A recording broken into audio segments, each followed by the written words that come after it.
একাত্তরের ২রা ডিসেম্বর মুক্তির সংগ্রামে উত্তাল বাংলার মাটি। গেরিলা বাহিনী গেরিলা আক্রমণ ছেড়ে সম্মুখ রণাঙ্গনে যোগ দিয়ে যুদ্ধের গতি আরও বাড়িয়ে দেয়। পিছু হটতে থাকে পাকিস্তান হানাদার বাহিনী। দেশ এগিয়ে যেতে থাকে বিজয়ের অর্জনের দিকে। সেই অর্জন ধরে রাখতে জাতিকে ঐক্যবদ্ধ থাকার উপর গুরুত্ব আরোপ করেন সিপিবির সাবেক সভাপতি বীর মুক্তিযোদ্ধা মুজাহিদুল ইসলাম সেলিম। ১৯৭১ সালের ২রা ডিসেম্বর মুক্তি সংগ্রামে উত্তাল বাংলার মাটি।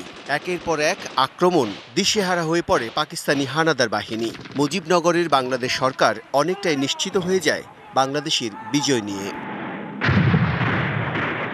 মুক্তিযোদ্ধাদের পাল্টা আক্রমণে ঢাকা রামপুরা বিদ্যুৎ সরবরাহ কেন্দ্র, চট্টগ্রামের ৫টি সাব বিদ্যুৎ স্টেশন ও ২টি পেট্রোল পাম্প বিধ্বস্ত হয়, যা আন্তর্জাতিক মিডিয়ায় এই সাফল্যের খবর গুরুত্ব পায়। প্রচারিত হতে থাকে মুক্তিযোদ্ধাদের নিত্য নতুন বিজয়ের সংবাদ। এই ডিসেম্বর আসলেই এই পাকিস্তানি শাসকের বিরুদ্ধে দীর্ঘ সংগ্রামের ধারাবাহিকতায় নানা ঘটনা আমার স্মরণে চলে আসে। তবে এই সংগ্রামের একেবারে শীর্ষবিন্দুতে সেইটা ছিল আমাদের সশস্ত্র সংগ্রামের পর্ব।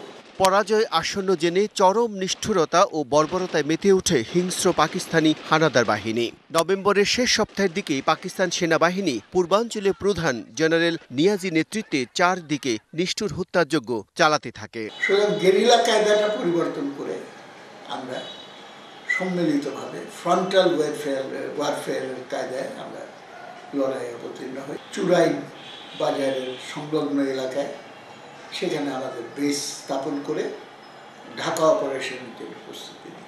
সেই লড়াইয়ে আমাদের 7 জন গেরিলা অ্যাকশনে শহীদ হয়।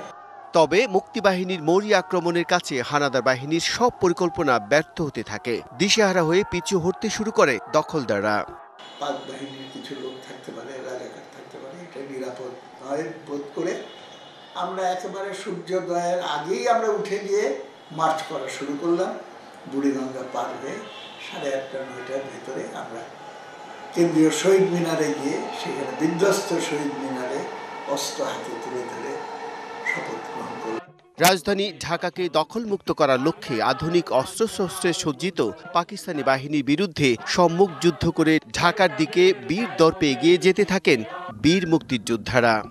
সাহসের সঙ্গে বুক বেঁধে আসুন চলেন আমরা এগিয়ে যাই। Bijan Kumar Das, DBC news, Dhaka.